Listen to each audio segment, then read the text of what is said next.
Smart Parenting. I'm Chesca. This is Doug. SP is all grown up, and we are here to celebrate 20 years of smart parenting.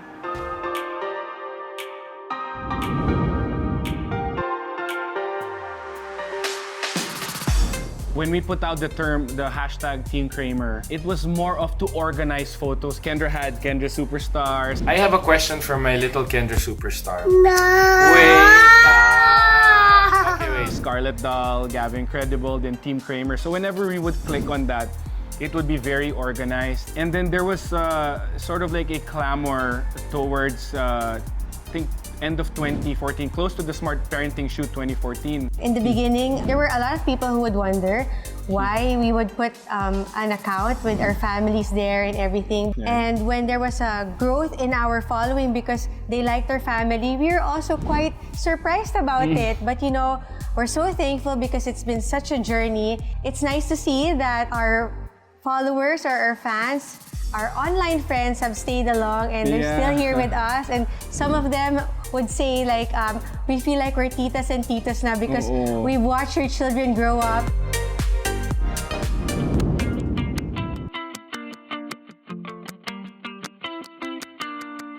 The most common thing that we've been able to do yearly up to now is just spend a lot of time with them. And because of that time, we've formed such a close bond with the children that now parang we're reaping the benefits of spending a lot of those time. Yeah, invest in time because investing in time also builds trust, and also at the same time, with that, it's easier for the children to obey because they know the hearts of their parents. I think what's worked really is that one-on-one date that we have. You know, the one thing that we were able to discover is, kasi we're a family of 5, right? And there are some conversations that we have with them that they'll only open up pag sila lang. And you know, they enjoy our family time, but they also enjoy that solo time that we have. And we can talk about anything talaga. Like what? So, do you have a crush in school? No. Okay, that's fast. It's funny, you know, when it's the more emotional things, my children come to me and cry to me. But when it comes to the other things naman, other advice, it's si Doug naman. So you could see talaga, no, the difference and the time also, the kind of conversations you have with your children.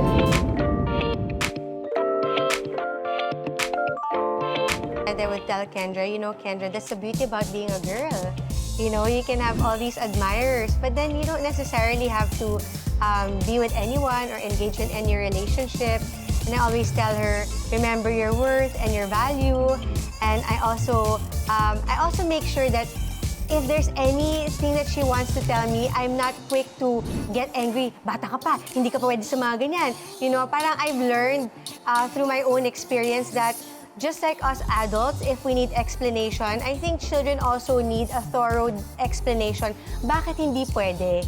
Diba? So, I would like to think I'm generous in letting her know that it's not time yet, but shall the moment come, because it has never come, she's always ready to tell me, and I will not get angry or judge her, but I will be there to listen and give her my best advice.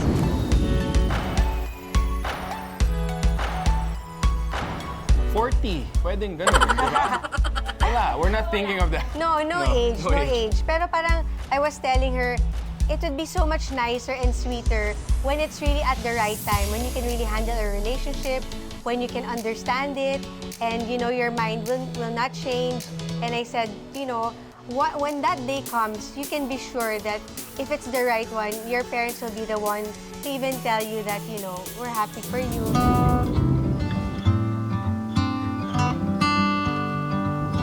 You know, of course, there would be struggles. You know, you're also learning along the way. There's not a guidebook on how you can be parents or how to be instant parents, right? So you're growing up with your children. But I think, you know, you give grace where grace is needed. So you also forgive yourself on the times that maybe you weren't so great in the way you disciplined your child, maybe in words or maybe in your actions, whatever it is.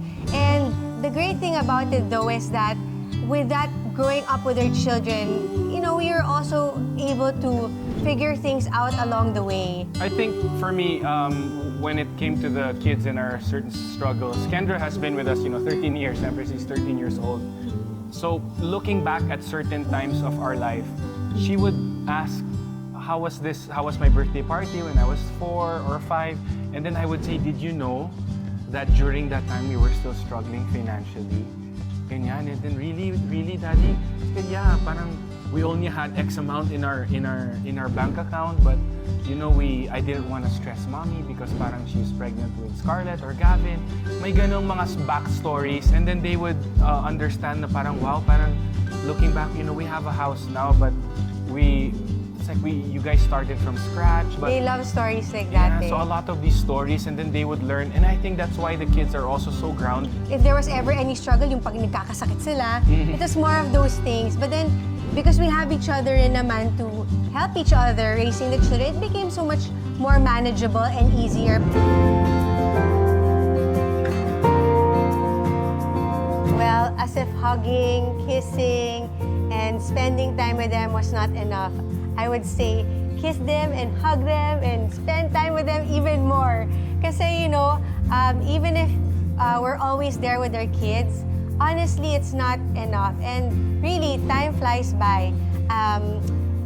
It was just yesterday that they're all so clingy and they're always around us and beside us. Now, you know, they all do their things independently. While they're still with us, of course, they're already growing up. They already have their time's already diverted to other things. So, for me, kiss them more, hug them more, spend more time with them. Yeah, and maybe have more babies pa siguro kung pwede pa. Wow, ha? So ako naman, it's a very nice question. What would I say to my younger self?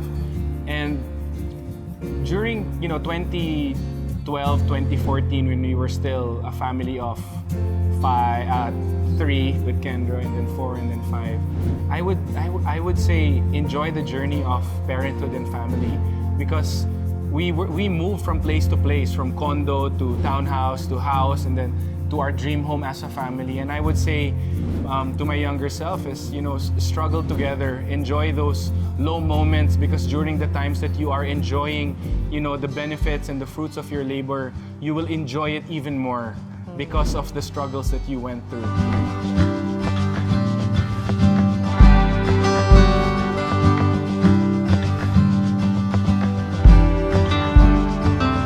That's it for this video. Thank you for watching us. That's right. Don't forget to like and subscribe to the Smart Parenting YouTube channel.